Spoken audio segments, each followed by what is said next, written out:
Hello students, welcome to this video. Myself Shipra Agrawal here, and in this video lesson we are going to talk about class 7th general knowledge chapter number 10, 11 and 12. This one is your book. Chapter number 10 we are starting at the movies. इसमें हम movies के बारे में बात करने वाले हैं कि मूवीज़ में क्या होता है, कैसे होता है या क्या किसके कैरेक्टर हैं. That we are going to talk. Take the correct option और ऑप्शन. जो सही ऑप्शन है या ऑप्शंस हैं that you need to take. Name the animation series on the adventures of 4 New York Zoo animals who were unexpectedly shipped back to Africa where they struggle to survive and return to their city. इसमें कुछ animals के बारे में बताया गया है कि कौन सी मूवी है जिसमें कि ऐसा हुआ था कि एनिमल्स थे और उनको अलग जगह शिफ्ट कर दिया गया था, फिर वो वापस आते हैं स्ट्रगल करके. The write name is Madagascar. Next, Casablanca, A Bridge Too Far and Saving Private Ryan are films set in the backdrop of. ये फिल्म्स किसके बैकड्रॉप में, मतलब किस टाइम पे हुई थी? वर्ल्ड वॉर सेकेंड में. नेक्स्ट, टिक करते चलिए बेटा immediately. Mark it. You can pause the video also. Films such as Gandhi, the Legend of Bhagat Singh and Bandit Queen are known as biopics as they are based on the life of real persons. Which of these are biopics. कुछ biopics दे रखी हैं जैसे गांधी है, the Legend of Bhagat Singh है and Bandit queen है. ये किसके ऊपर हैं, किन की बायोपिक्स के नाम से जाना जाता है? किन की बायोपिक्स हैं? A Jobs right answer, Schindler's List right answer and the social worker. These three are the right answer. Mark it. Troy based on Homer's epic Iliads is set in ancient Greek. Which of these films is set in ancient Rome. ये देखिए नाम बताए गए हैं कुछ की ancient Greek में बनी हुई है फिल्म. अब दूसरे इनमें से पूछा गया कि अब कौन सी फिल्म है, कौन सी मूवीज़ हैं जो एंशियंट रोम में बनी हैं. Right answer is A Gladiator. Next, Satyajit Ray's debut film as director was the story of a poor family struggle for survival in a Bengal village. Satyajit Ray के डेब्यू फिल्म के बारे में बताया गया है कि इसमें एक पुअर फैमिली थी, वो कहाँ पे सर्वाइव करती है? बंगाल विलेज में सर्वाइव करती है. The first of 3 movies featuring of characters Appu. जिसमें 3 फीचर मूवी है जिसमें कैरेक्टर क्या था? अप्पू था. Known as the Apu trilogy the film was. अब अप्पू की ट्रिलॉजी के नाम से कौन सी फिल्म है? Right answer is D Pather Panchali. D answer है Pather Panchali. Next, which of these is a series of epic fantasy adventure films set in the fictional world of Middle Earth featuring the Hobbit Frodo Baggins. अब इनमें से कौन सी series है epic fantasy की adventure film है जो कहाँ पे हुई थी? वर्ल्ड ऑफ मिडिल अर्थ के फीचरिंग फिल्म के नाम से जानी जाती है. Right answer is the Lord of the Rings. D. Next नीचे आ जाइए. सेकेंड नंबर पे दे रखा है many films have been made on sports. बहुत सारी ऐसी मूवी हैं जो स्पोर्ट्स पे बनी हैं. Match the following movie with the sports on which it is based. अब कौन सी मूवी है जो कि स्पोर्ट्स पे बेस है? Right, A for athletics. Athletics पे अगर बेस है तो ए लिखना है. हॉकी पे बेस है तो बी लिखना है एंड फुटबॉल पे है तो एफ लिखना है. C for cricket, B for boxing, G for gymnastic and R for rugby. चलिए number first A Bhaag Milkha भाग एथलेटिक मूवी है, ए पे डिपेंड है ये. लगान सी क्रिकेट है लगान मूवी में. Bend it like Beckham F football पे है ये. Rocky B boxing. Chariot of fire A athletics. Chak De India H hockey. Million dollar baby B boxing. Ali B boxing. Iqbal C cricket. Peaceful warrior G gymnastic. Ferrari Ki Sawaari C cricket. Invictus R rugby. Escape of victory F football and Paan Singh Tomar A athletic. I hope you all have written. Slow करके देख लीजिए बेटा video. You can slow otherwise you can pause. इसे fill कर लीजिएगा जब तक मैं आपको पढ़ाऊँगी क्लास में. जब मैं आपके ऑनलाइन क्लास लूँगी उससे पहले अपनी पूरी बुक को फिल कर लीजिएगा. टिक द करेक्ट ऑप्शन और ऑप्शंस. क्या सही ऑप्शन है? ऑप्शन है that you need to tick. 11th number quiz पे आ जाइए. This famous cathedral in Paris is the, कौन सा फेमस कैथेड्रल है पेरिस में? Right answer is Notre Dame. Next second number पे आ जाइए। Where do you find the research station Maitri and Bharati? ये रिसर्च स्टेशन कहाँ पे है? Right answer is B, in Antarctica. Next, this South America animal is the largest living rodent, it is a, कौन सा है साउथ अमेरिकन एनिमल ये वाला? Capybara. Next, which of the following diseases has been eradicated from India? ऐसी कौन सी disease है जिसमें कि जो कि इरेडिकेट हो गई है, मतलब चली गई है इंडिया से? Right answer is A, polio. I am directly telling you the answers only. Next, the world's highest lake of which on which large vessel can play in, कौन सी है सबसे बड़ा large highest lake? Right answer is lake Titicaca. Next C 6 number, the game that is played with tiles that have Chinese symbols on them is, कौन से games हैं जो tiles पे प्ले किए जाते हैं जिस पे चाइनीज सिंबल्स हैं? Right answer is mahjong, C है mahjong. Next, who among these people has won both a Grammy and a Nobel, किसने जीता है Grammy and Nobel prize? Right answer is B, Barack Obama. Next, A, Diet is a name of the parliament of, कौन सी कहाँ की parliament है जिसका name Diet है? Right answer is C, Japan. Next 9, the headquarters of the London Metropolitan Police is known as, London के headquarter Metropolitan Police को किस नाम से जाना जाता है? स्कॉटलैंड यार्ड के नाम से, B, Scotland Yard. Next, the Snellen chart is use for, Snellen chart किस लिए यूज़ किया जाता है? Right answer is A, eye test. Next, Borobudur is a huge Buddhist temple is, Borobudur नाम का एक बहुत बड़ा टेम्पल है, कहाँ पर है ये? Right answer is Indonesia. Next, pick Christ the Redeemer a landmark of Rio de Janeiro Brazil, Christ the Redeemer नाम का एक लैंडमार्क है जो रियो डी जेनेरो ब्राज़ील में है, कौन सा है वो? A number, tick A. Turn your page now, tick if true, अगर सही है तभी टिक करना है, क्रॉस का साइन नहीं लगाना है।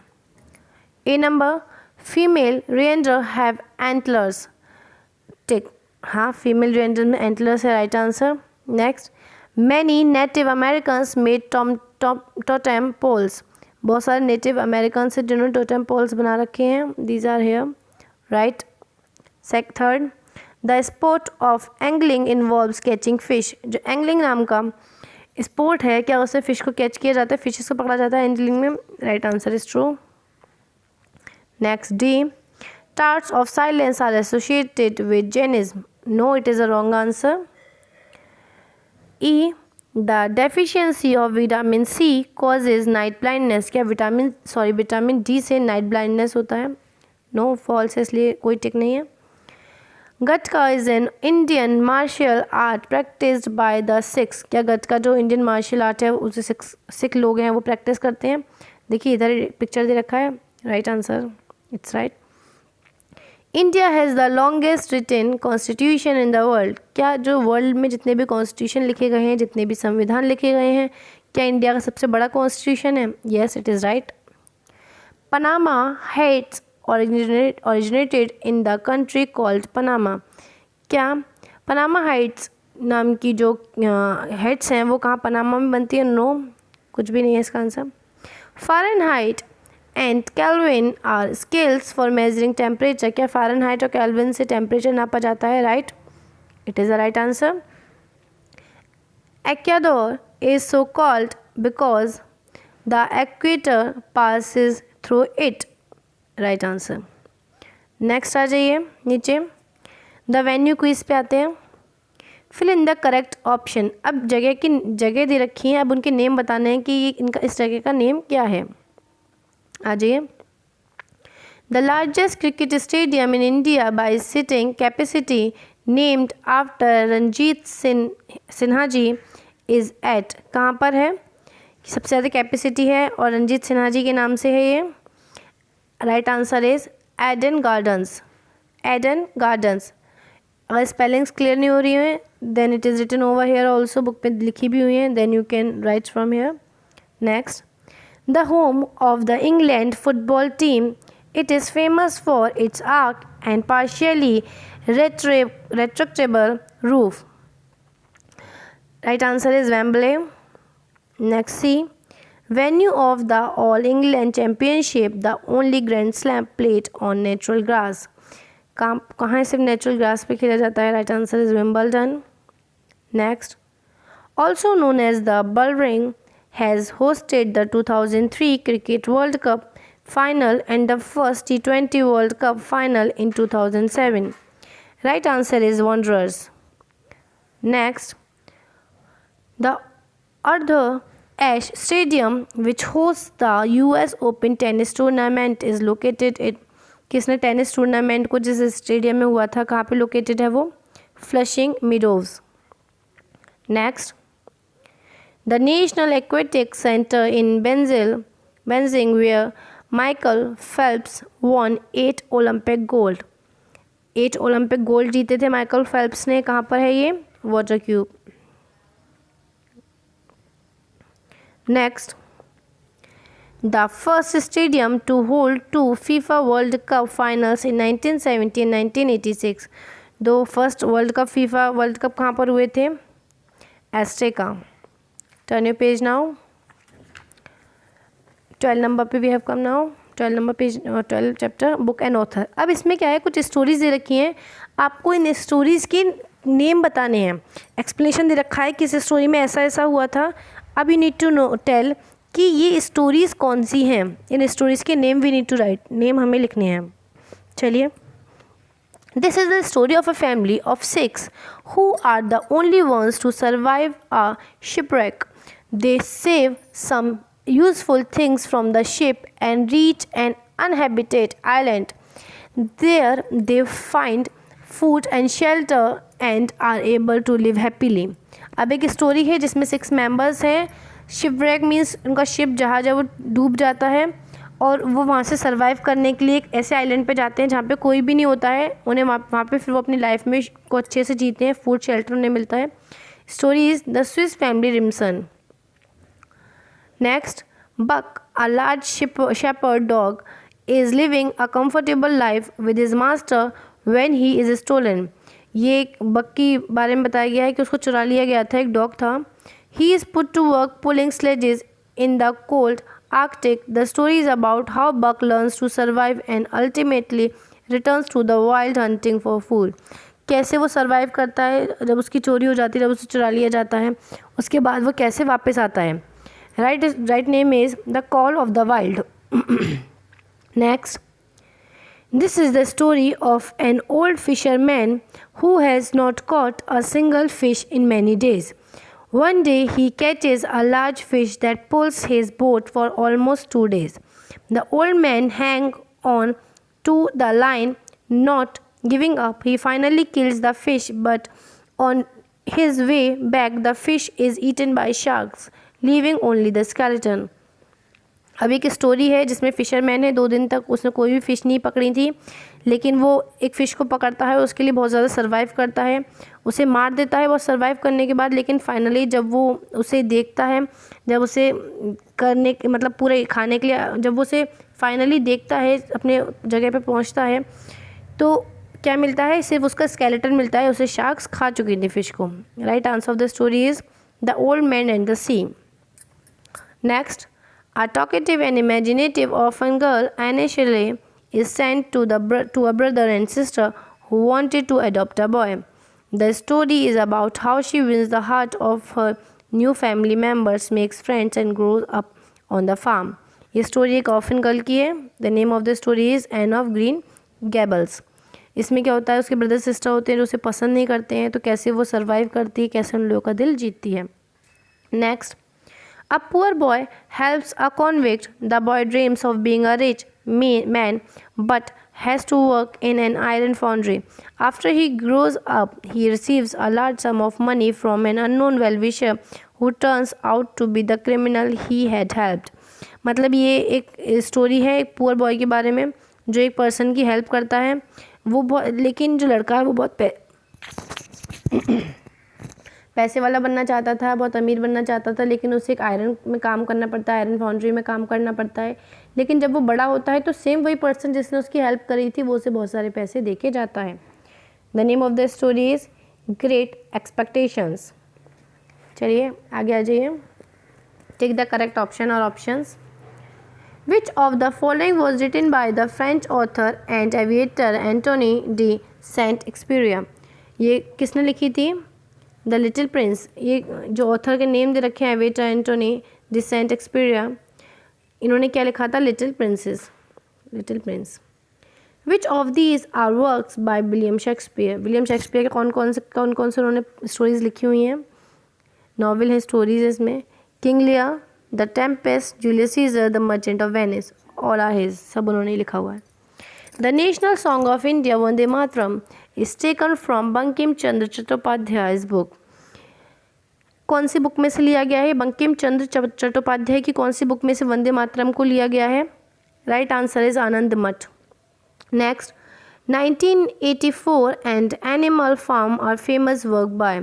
1984 में एनिमल फार्म का जो फेमस काम है किन्होंने किया था? जॉर्ज ऑरवेल ने। एनिमल्स के लिए फार्म उन्होंने बनवाए थे। The book the White Tiger which won the Booker prize in 2008 was written by. 2008 में द वाइट टाइगर नाम की बुक है, किसने लिखी थी जिसमें नोबेल प्राइज भी मिला था? Aravind Adiga. Aravind Adiga. Next, this author was also known as the parrot of India, his name is. इन्हें पैरट ऑफ इंडिया के नेम से भी जाना जाता है। कौन है ये ऑथर? अमीर खुसरो।